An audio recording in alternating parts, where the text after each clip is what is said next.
Hello friends, আমি জয়া ব্রাম্বিকাস কিচেনে আপনাদের স্বাগত। আজকে যে রেসিপিটা বানাবো তার জন্য আমি নিয়েছি এখানে রসুন, প্রায় 10-12 কোয়া রসুন নিয়েছি। কেন রসুনের কোয়াগুলো একটু ছোটো, মানে মিডিয়াম সাইজে, সেই জন্য আমি 10-12 কোয়া নিয়েছি। আর একটু বড়ো হলে আপনারা 5-6 কোয়া নিলেও হবে। আর একটা হাফ ইঞ্চির মতো, হাফ ইঞ্চি থেকে একটু বেশি আদা নিয়েছি, সেটা ভালো করে টুকরো করে নিচ্ছি।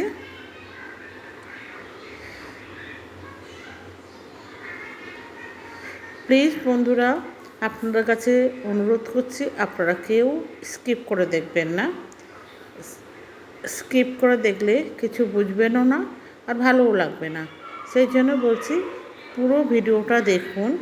ভিডিওটা দেখার পরে বা অন্তত 3 থেকে 4 মিনিট দেখুন। দেখে যদি ভালো লাগে তাহলে অতি অবশ্যই লাইক আর কমেন্টস করে আমার পাশে থাকবেন এবং শেয়ারও করবেন। আর যারা অলরেডি আমার চ্যানেলটাকে সাবস্ক্রাইব করে আমার পাশে আছেন তাদেরকে আমি ধন্যবাদ জানাচ্ছি মন থেকে।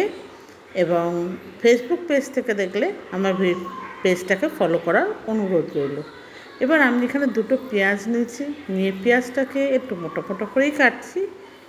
কেটে আমি আদা রসুন পেঁয়াজ একসাথে নিয়ে নিলাম। আর নতুন বন্ধুরা আমার চ্যানেলটাকে সাবস্ক্রাইব করে আমার পাশে থাকবেন, আর পাশে থাকা বেল আইকনটা অতি অবশ্যই প্রেস করে দেবেন, কারণ আমি যখন ভিডিও আপলোড করবো সবার প্রথম আপনাদের কাছে পৌঁছায়। এখানে আমি টমেটোও নিয়ে নিয়েছি, টমেটোটাকে টুকরো করে নিয়ে আমি অর্ধেক করে নিয়েছি।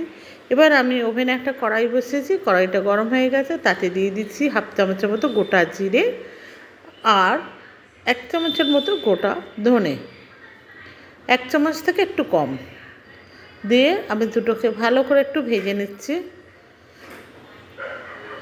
আমি আজকে এই রেসিপিটা পুরো ভাজা মশলাই করব, আপনারা দেখুন শেষ পর্যন্ত। আশা করছি ভালো লাগবে এবং এটা খেতেও খুব টেস্ট হয়েছিল। সুতরাং আপনারা বাড়িতে বানিয়ে দেখবেন, ভীষণ টেস্ট হবে। জিরে আর ধনেটা আমার ভাজা হয়ে গেছে। এবার আমি এটা মিক্সার বাউলের মধ্যে ঢেলে নিচ্ছি। এবার ওই একই কড়াইতে আমি দিয়ে দিচ্ছি সর্ষের তেল।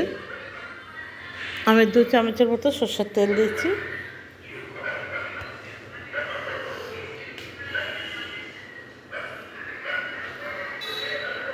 তেলটা গরম হয়ে গেছে। এবার আমি এখানে দিয়ে দিচ্ছি টমেটো, পেঁয়াজ, আদা, রসুন আর কাঁচা লঙ্কা। আপনারা এখানে শুকনো লঙ্কাও ইউজ করতে পারেন, আমি কাঁচা লঙ্কা ইউজ করেছি। আর আপনারা শুকনো লঙ্কা এখানে গোটা শুকনো লঙ্কাও ইউজ করতে পারেন, আমি এখানে গোটা কাঁচা লঙ্কা ইউজ করেছি। আর পুরো রান্নাটা আমি এই ভাজা মশলাতেই করব। আমি পুরোটা ভেজে নিলাম। এবার আমি একটু সামান্য নুন দিয়ে দিলাম। নুনটা আপনারা আপনাদের স্বাদ অনুযায়ী দিয়ে নেবেন, আমি আমার মতো করে দিয়ে নিয়েছি। দিয়ে দিলাম হাফ চা চামচের মতো হলুদ গুঁড়ো। ভালো করে এবার নেড়ে ছেড়ে আমি আরও ভেজে নিচ্ছি একটুখানি।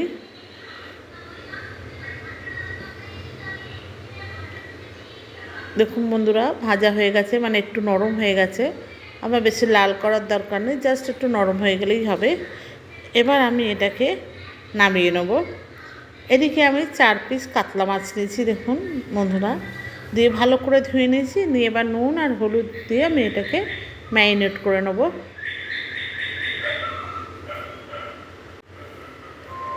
দিয়ে ভালো করে আমি এটাকে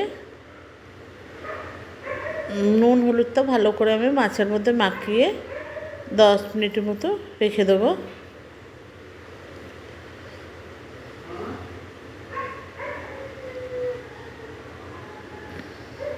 আমি আবারও বলছি বন্ধুরা, প্লিজ আমার পাশে থাকবেন। আর নতুন বন্ধুরা আমার চ্যানেলটাকে সাবস্ক্রাইব করে আমার পাশে থাকবেন। পুরনো বন্ধুদের অসংখ্য ধন্যবাদ যারা আমার চ্যানেলটাকে সাবস্ক্রাইব করে আমার পাশে আছেন।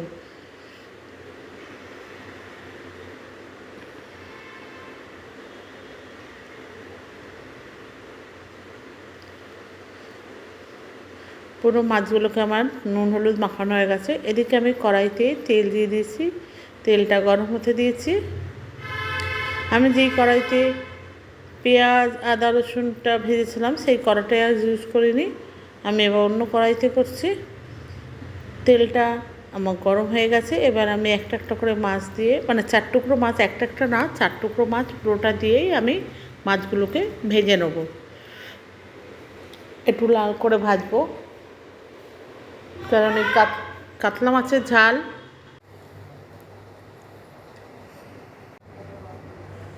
মাছগুলো একটু লাল করেই ভাজবো, কারণ এটা কাতলা মাছের ঝাল হচ্ছে, সেই জন্য।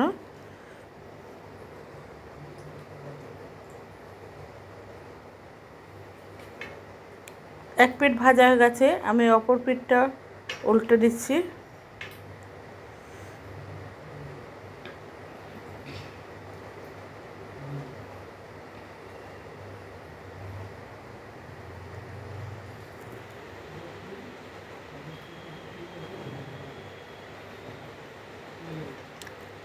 মাছগুলো দেখুন বন্ধুরা, পুরো লাল করে ভাজা হয়ে গেছে।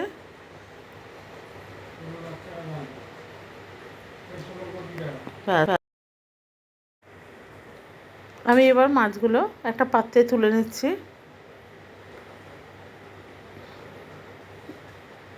দিয়ে ওই একই কড়াইতে আমি দিয়ে দিচ্ছি একটুখানি গোটা জিরে,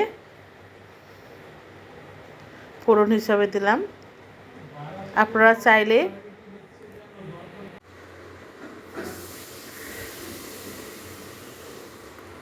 এবার দিয়ে দিচ্ছি এখানে যে পেস্টটা বানিয়েছিলাম, আদা রসুন পেঁয়াজ টমেটো সব ভাজা, সে পেস্টটা, ধনে জিরে সব পেস্ট আমি এখানে দিয়ে দিলাম। দিয়ে এবার ভালো করে আমি একটু কষিয়ে নেবো, কেন বেশিক্ষণ কষাতে লাগবে না, যতক্ষণ না তেল বেরোচ্ছে ততক্ষণ। এটা যেহেতু ভাজা মশলা, সেই জন্য বেশিক্ষণ কষাতে লাগবে না। এবার দিচ্ছি সামান্য নুন,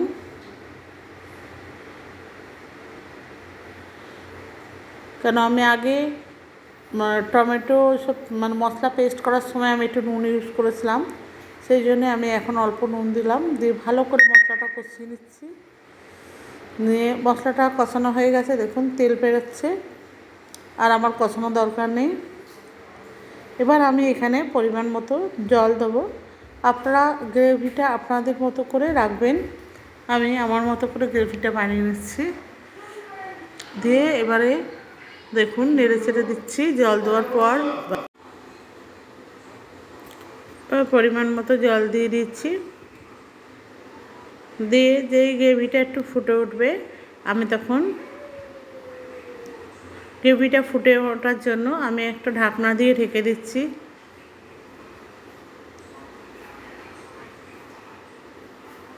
দু মিনিট পর ঢাকনাটা খুলে আমি এবার এখানে ভেজে রাখা মাছগুলো দিয়ে দেবো।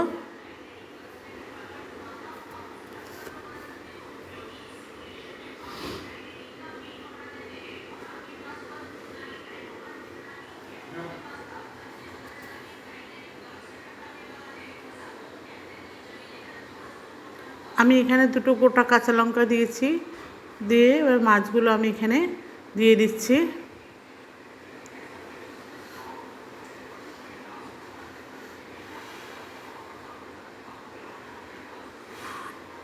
মাছগুলো দিয়ে একটু নেড়ে চেড়ে দিচ্ছি,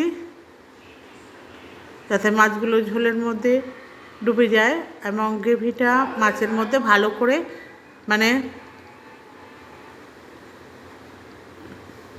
এবার আমি আবার ঢাকনা দিয়ে দিলাম। দিয়ে 2-3 মিনিট রান্না করব। 2-3 মিনিট পর আমি এটাকে খুলে এখানে আমি দিয়ে দিচ্ছি একটু গরম মশলা। গরম মশলাটা দেওয়ার পর দেখুন বন্ধুরা, গ্রেভিটা কিন্তু আপনাদের উপর নির্ভর করবে, আপনারা কীরকম গ্রেভি পছন্দ করবেন এবং কতটা রাখবেন। আমার এই মাছের ঝালটা হয়ে গেছে। তাহলে বন্ধুরা ভিডিওটা আশা করছি ভালো লেগেছে। ভিডিও শেষে লাইক কমেন্ট শেয়ার করতে ভুলবেন না। আজকে তাহলে এই পর্যন্ত, আবার দেখা হবে অন্য রেসিপিতে। ভালো থাকুন, সুস্থ থাকুন।